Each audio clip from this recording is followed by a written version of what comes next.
தலைவர் வந்தவொடனே கேட்டாரு, என்ன ஒரு வைப்ரேஷன் நேத்தோட இன்னைக்கு அதிகமா இருக்கு அப்படின்னு.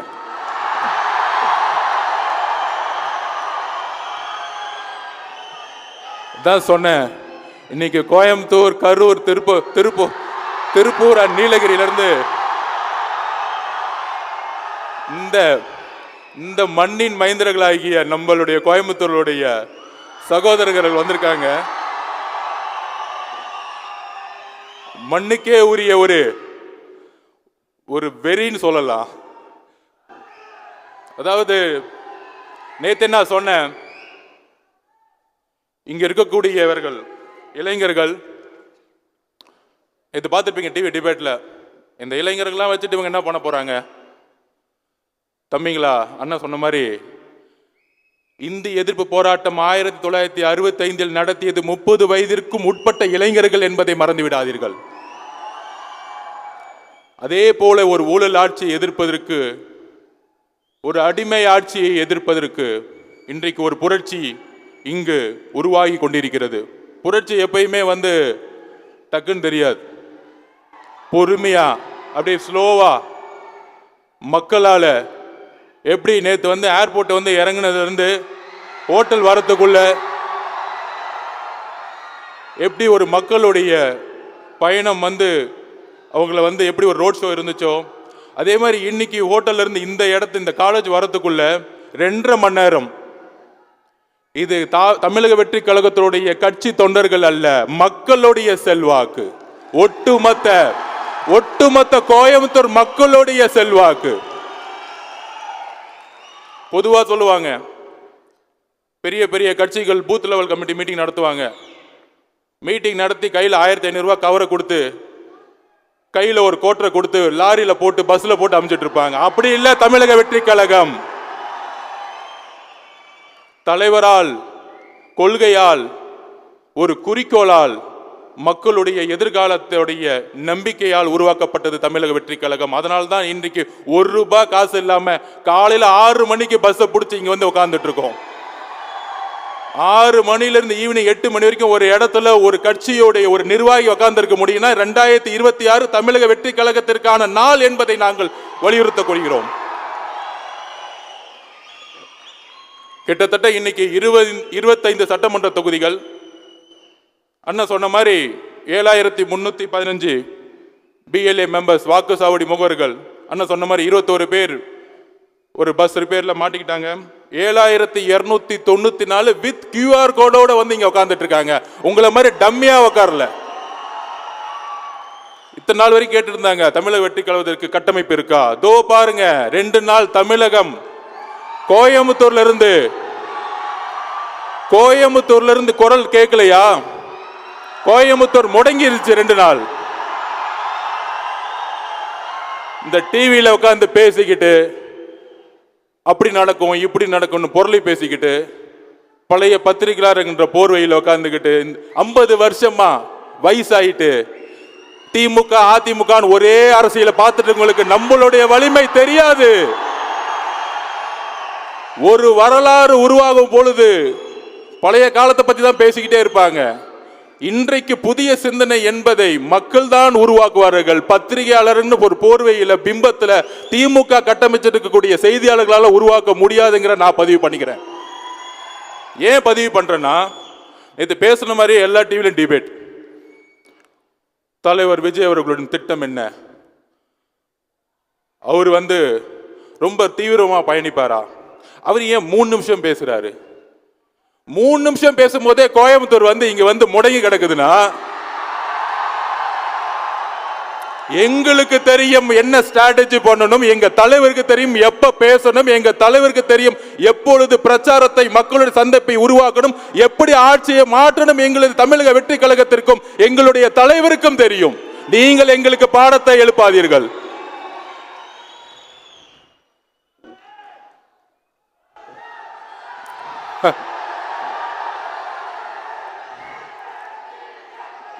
சென்னையில உக்காந்துட்டு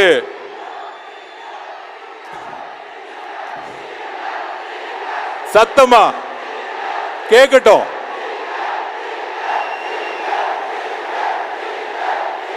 போதும் இது போதும். சென்னையில் இருக்கவங்களுக்கு இது போதும். கோட்டையில் உட்கார்ந்துருந்தவங்களுக்கு இது போதும்.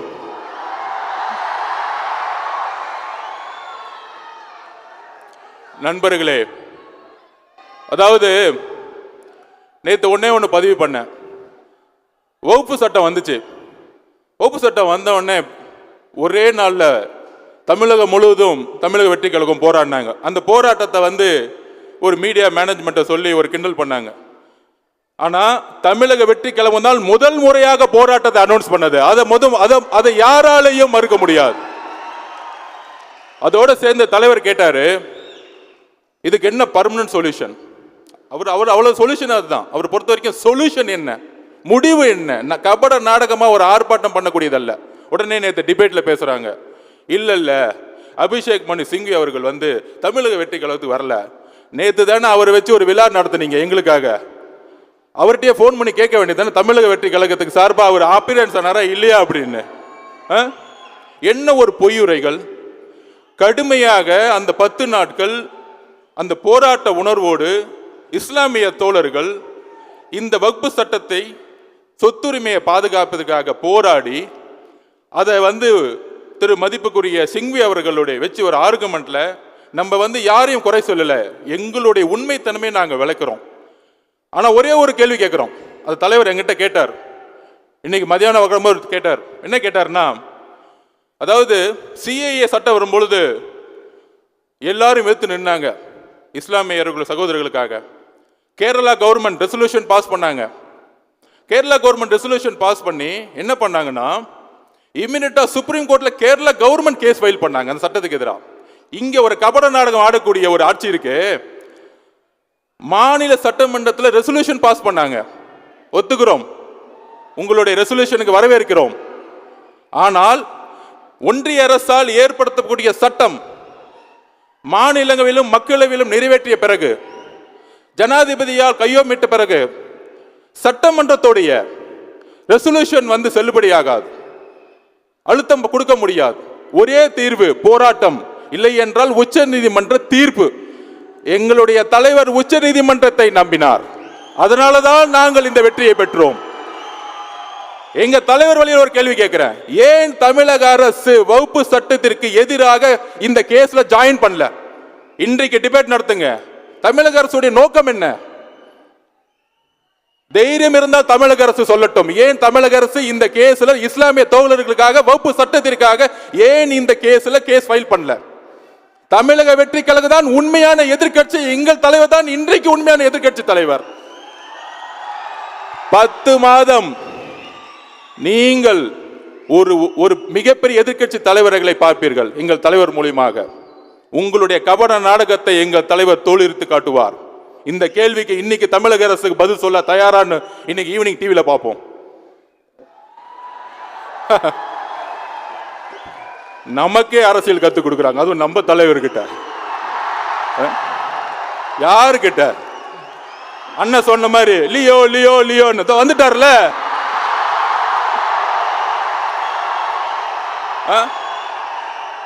ஏன் வரல கோயம்புத்தூர் 2 நாள் என்ன ஆச்சுன்னு பாத்தீங்கல்ல? பாத்துக்கோங்க. இன்னும் தமிழகம் முழுவதும் எப்படி இருக்குன்னு பாத்துக்கோங்க. காவல்துறைக்கு ஒண்ணுதான், தயவு செய்து பாதுகாப்பை மட்டும் ரெடி பண்ணி வச்சுக்கோங்க. மக்கள் பாதுகாப்பு, எங்க தலைவரோட பாதுகாப்பை நாங்க பாத்துக்குவோம். மக்கள் பாதுகாப்புக்கு எங்கள் தலைவர் வரும்பொழுது மக்கள் பாதுகாப்புக்கு தமிழக அரசுதான் காரணம் என்பதை நாங்கள் இப்பொழுது பதிவு செய்கிறோம். ஏதோ ஒரு தவறு நடந்தால் உங்களுடைய சூழ்ச்சிகள் மூலம் எங்களுக்கு கெட்ட பேரை நீங்க உருவாக்க முடியாது. அதை நாங்க இப்ப பதிவு பண்ணிக்கிறோம். எங்க தலைவருடைய பாதுகாப்பை எங்களுக்கு உறுதிப்படுத்த தெரியும். அப்புறம் பிஎல்ஏ மெம்பர்ஸ்க்கு ஒண்ணு சொல்றேன், நம்மளுடைய வாக்குச்சாவடி முகவர்களுக்கு. அதாவது நம்மளுடைய சக்தி நம்ம உணரணும். அதாவது கட்சி ரீதியா ஜெனரல் செக்ரட்டரி, அதுக்கப்புறம் பெரிய பெரிய மாவட்ட செயலர்கள் இருப்பாங்க. ஆனா இதோட அதிகமான சக்தியான ஒரு பவர் யார்கிட்ட இருக்குன்னா உங்களிடம் இருக்கிறது, வாக்குச்சாவடி முகவர்களிடம் இருக்கிறது. அதை எப்படி நான் சொல்லிடுறேன். நம்மளுடைய கட்சி தலைவர் மூலமா நீங்க எலெக்ஷன் நடக்கிற அன்னைக்கு, தேர்தல் நடக்கக்கூடிய அன்னைக்கு, அதுக்கப்புறம் பிரசன்டேஷன்ல டீட்டெயிலா நான் சொல்றேன். நான் நடக்கும் பொழுது கரெக்டா வந்து ஓட்டிங் கரெக்டா நடக்கக்கூடியதுன்னு பார்க்கக்கூடிய வலிமை உங்ககிட்ட இருக்கு. கடைசி 2 மணி நேரம் யாரெல்லாம் ஓட்டு போடலையோ கள்ள ஓட்டு போறதுக்கு இன்னைக்கு இருக்க ஆளுங்கட்சி ரெடி ஆயிடுவாங்க. அதை பார்க்கக்கூடிய சக்தி உங்களுக்கு இருக்கு. நீங்க மட்டும் அதை அப்ஜெக்ஷன் பண்ணி இல்ல ஓட்டு வந்து தவறா போடுறாங்க அப்படின்னு நீங்க குரல் கொடுத்தீங்கன்னா அன்னைக்கு அந்த மிஷின்ல சீல் வைக்க முடியாது. உடனடியா தலைமையில இருந்து உங்களுக்கு சப்போர்ட் வந்துடும், அட்வொகேட் விங்ல சப்போர்ட் வந்துடும். ஸோ உங்களுடைய உறுதி எந்த அளவுக்கு இருக்குன்னு நீங்க இன்றைக்கு புரிந்து கொள்ளுங்கள். ஒரு மாவட்ட செயலாளரோட ஒரு தொகுதியில ஒரு ஓட் நடந்துட்டு இருக்கும் பொழுது உங்ககிட்ட தான் அந்த வலிமை இருக்கு, உங்களுடைய பேனாக்கு அந்த வலிமை இருக்கு. நீங்க சைன் போடல, அந்த அந்த பெட்டியில சீல் வைக்க முடியாது. நம்பர் 1. நம்பர் 2, கவுண்டிங் அன்னைக்கு நீங்க தான் ரவுண்ட் டேபிள் உட்கார்ந்துட்டு இருப்பீங்க, எம்எல்ஏ சார்பாக, தொகுதிகள் சார்பாக, கட்சி சார்பாக. அப்பொழுது கவுண்டிங்ல ஏமாற்றப்பட்டால் அந்த அலுவலர்களோ இல்ல அந்த கட்சியோ ஆளுங்கட்சி மூலியமா ஏமாற்றப்பட்டால் நீங்க அப்ஜெக்ஷன் தெரிவிச்சீங்கன்னா ரிசல்ட்டை டிக்ளேர் பண்ண முடியாது. ஒரு எம்எல்ஏவோட ரிசல்ட்டை டிக்ளேர் பண்ண முடியாத அளவுக்கு உங்களுக்கு வலிமை இருக்கிறதை நீங்க புரிஞ்சுக்கோங்க. அதுதான் வாக்குச்சாவடி முகவர்களுடைய உண்மையான வலிமை. அப்புறம் இப்போ ஒரு தலைவர் வந்து வழிகாட்டுதல ஒரு புக்கு கொடுப்பாரு, அந்த பிரசன்டேஷன் போடுங்க.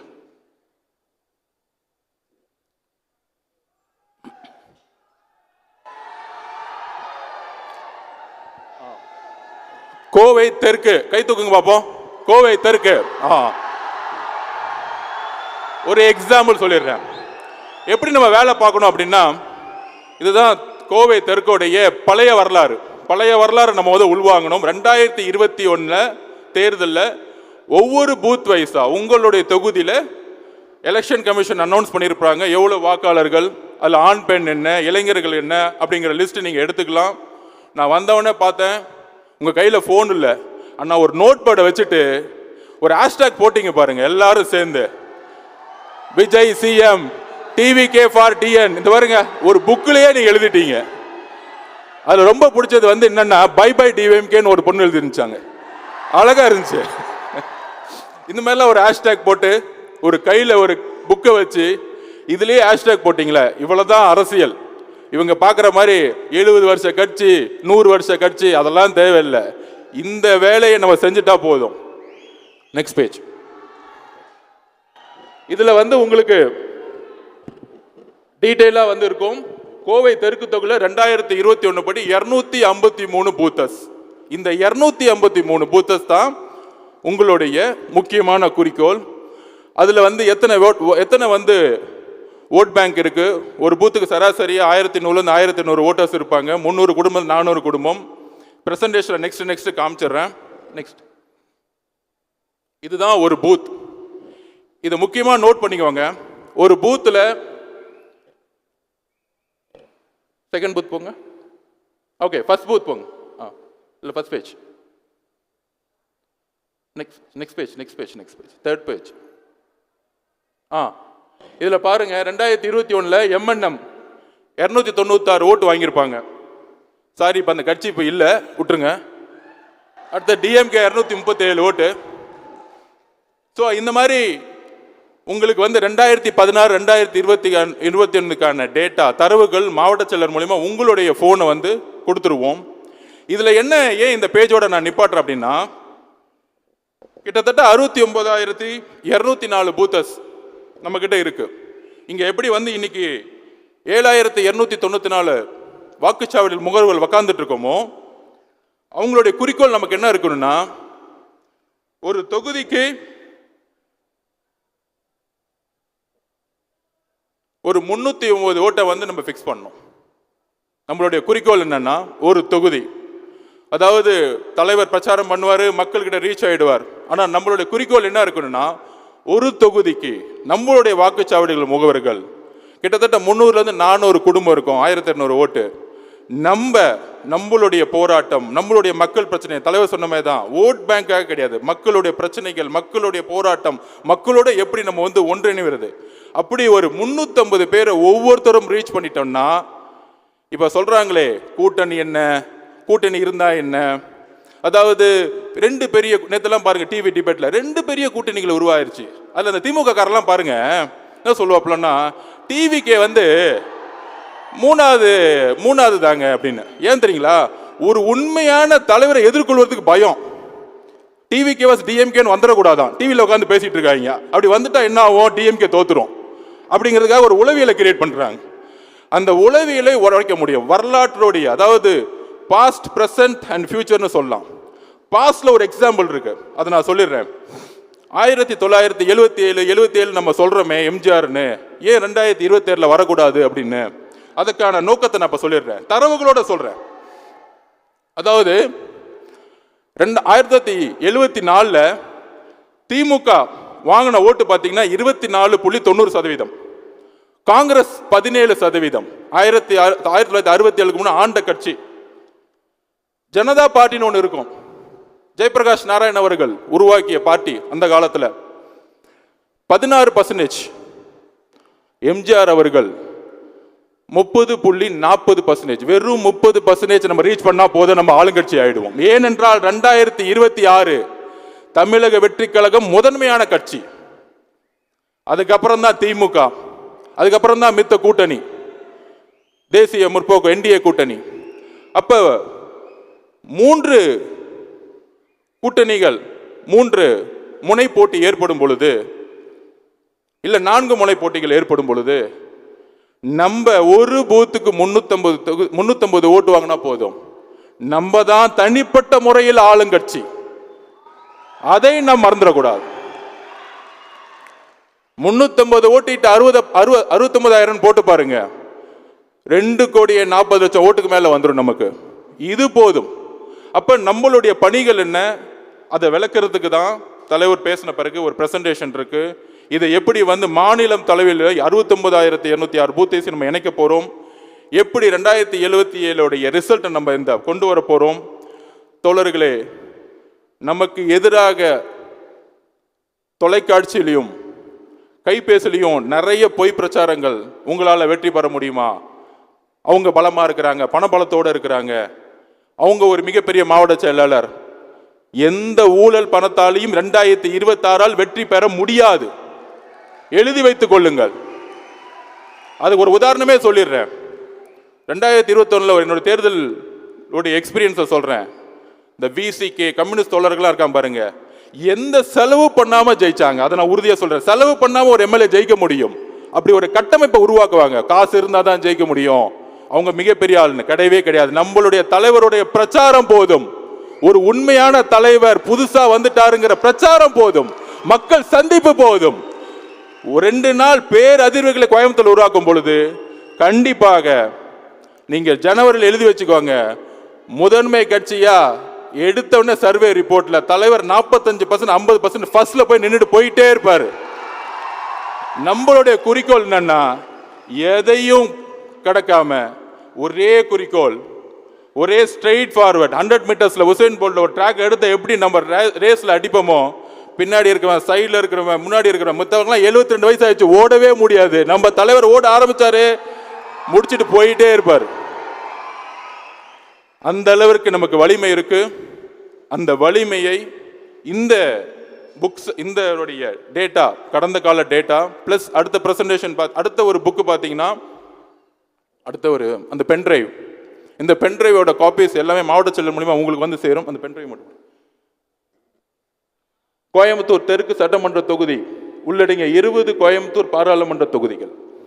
கோயம்புத்தூர்ல இப்ப லேட்டஸ்டா எலெக்ஷன் கமிஷன் என்ன வாக்காளர்களை டிக்ளேர் பண்ணியிருக்காங்களோ அதோடைய ஒட்டுமொத்த தரவுகள் டேட்டா உங்களுக்கு வந்து இப்ப வந்து தலைவர் அவர்கள் எல்லா மாவட்ட செயலருக்கும் கொடுப்பாரு. இதோட நம்ம பிரசன்டேஷன்ல இப்ப சந்திப்போம். வாய்ப்பு கொடுத்த தோழர்களுக்கும் தலைவருக்கும் என்னோட நன்றி, வணக்கம்.